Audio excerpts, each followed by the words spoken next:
हाँ, ये बात सही है कि हमारे देश का राष्ट्रपति गणतंत्र का प्रतीक है और गणतंत्र का मतलब यही होता है कि उस देश का प्रमुख जनता के द्वारा चुना जाए। जैसा कि मैं हमेशा बताता हूं कि बेटा गणतंत्र का मतलब वही होता है गण धन तंत्र, और आपको मैंने बताया है कई बार कि गण का मतलब होता है प्रथम, पहला, और तंत्र का मतलब कौन सी व्यवस्था, अर्थात भारत की। और आपको पता है भारत में जो प्रथम है उस व्यक्ति को क्या कहा जाता है, राष्ट्रपति कहा जाता है। और हमने अपने देश में यह नियम माना है कि जो देश का मुखिया होगा जनता के द्वारा चुना जाएगा।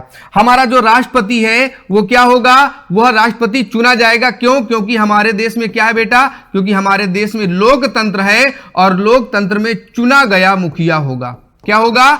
चुना गया मुखिया होगा। और इसी बात को सार्थक करने के लिए संविधान के आज हम लोग बात करेंगे आर्टिकल नंबर 54 यानी कि 54 की। अनुच्छेद नंबर 54 राष्ट्रपति के निर्वाचन से संबंधित है, राष्ट्रपति के इलेक्शन से संबंधित है। अगर क्वेश्चन आए कि राष्ट्रपति का निर्वाचन की प्रक्रिया, मतलब प्रक्रिया नहीं, राष्ट्रपति का निर्वाचन कहां है, तो याद रखेंगे 54। अच्छा, मैंने प्रक्रिया शब्द एक बोल दी तो ध्यान रखेंगे, अगर प्रक्रिया शब्द का प्रयोग आ जाए तो आर्टिकल 55 होगा, केवल चुनाव आए तो 54। जानबूझकर ध्यान रखना है।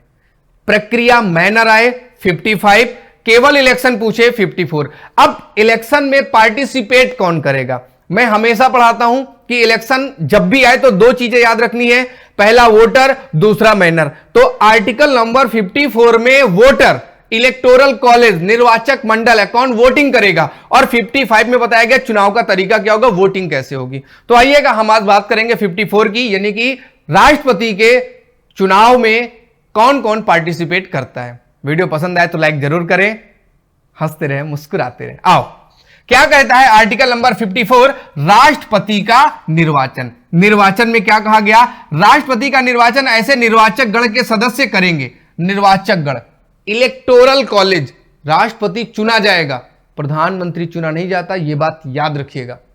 प्रधानमंत्री की नियुक्ति होती है, अपॉइंट होता है, जबकि प्रेसिडेंट का निर्वाचन होगा, साफ साफ लिखा गया इलेक्शन होगा। आ जाओ आगे।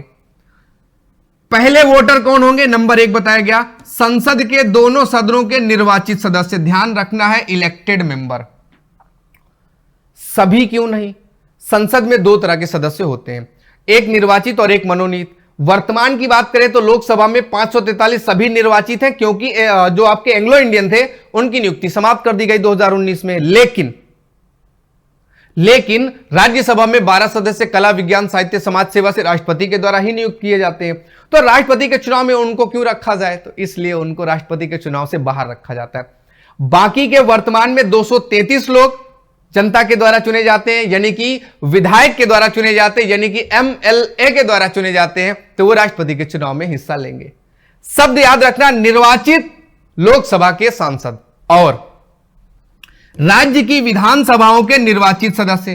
पहले क्या होता था, हर एक विधानसभा में एक एक एंग्लो इंडियन की नियुक्ति हो सकती थी जो राज्यपाल करता था, लेकिन अब ऐसा कुछ नहीं है। अब सभी विधानसभाओं में केवल निर्वाचित सदस्य बचे हैं, जिनको हम MLA कहते हैं, और उन्हें हम वोट करते हैं, जनता वोट करती है। तो राष्ट्रपति के चुनाव में MLA हिस्सा लेते हैं, MLC हिस्सा नहीं लेते। विधान परिषद के सदस्य लोग हिस्सा राष्ट्रपति के चुनाव में नहीं लेते। इस बात को आपको ध्यान में रखना है। राज्यों की विधानसभा, कितने राज्य हैं भारत में, अभी महीने का यूज कर लेने दीजिएगा, 2023 महीना है आपका मार्च के महीने में राष्ट्रपति हमारे पास जो है, जो विधानसभाएं हैं, अगर राष्ट्रपति का चुनाव होता है तो 28 विधानसभाएं अभी काम करेंगी राज्य की। मैं सभी की बात नहीं कर रहा हूं, 8 केंद्र शासित प्रदेश हैं, 8 में से 2 ऐसे हैं, वैसे तो दिल्ली, आपका कश्मीर भी आ जाएगा, लेकिन अभी कश्मीर की विधानसभा का चुनाव नहीं हुआ तो उसको साइड करो। दिल्ली और पुदुचेरी, ये 2 केंद्र शासित प्रदेश हैं, यूनियन टेरिटरीज हैं, जहां पर विधानसभा है, तो इनके बारे में भी प्रावधान है। राज्य की तो सभी विधानसभाओं के सदस्य, यानी कि सभी MLA प्लस सभी, मैं इसलिए बोल रहा हूं क्योंकि अब मनोनीत नहीं होते, अब एंग्लो इंडियन नहीं आते, लेकिन फिर भी यहां निर्वाचित लिखा है, तो आप भी निर्वाचित यूज कर लीजिएगा, सदस्य होंगे। इसके अलावा एक स्पष्टीकरण अलग से जोड़ दिया गया कि राज्य का मतलब क्या है।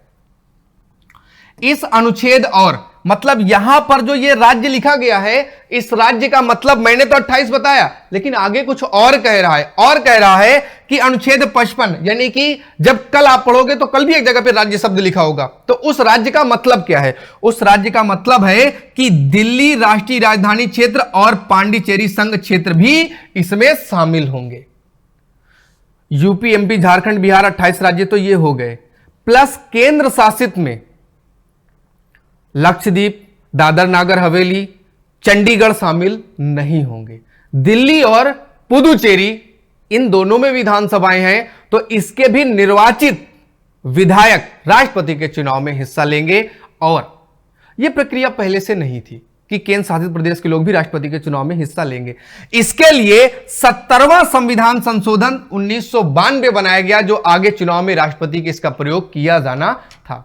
पहले इनको छूट नहीं थी। यूनियन टेरिटरीज जो दोनों हैं, इनको पहले नहीं था रखा गया था राष्ट्रपति के चुनाव में। अभी इनको राष्ट्रपति के चुनाव में जगह दे दी गई है। उम्मीद करता हूं कि आज आपने राष्ट्रपति के चुनाव में जो वोटर हैं, इलेक्टोरल कॉलेज हैं, वो आपने समझ लिया होगा और आपको यह भी पता होगा कि यह प्रक्रिया आयरलैंड से ली गई है। मुझे दीजिएगा आज्ञा, कल फिर मिलूंगा। राष्ट्रपति का चुनाव आपको बताना है, पढ़ाना ही पड़ेगा, आपको समझना ही पड़ेगा। मुझे दीजिएगा आज्ञा। Tata bye, take care, good night, sweet dream. Please video like जरूर करें।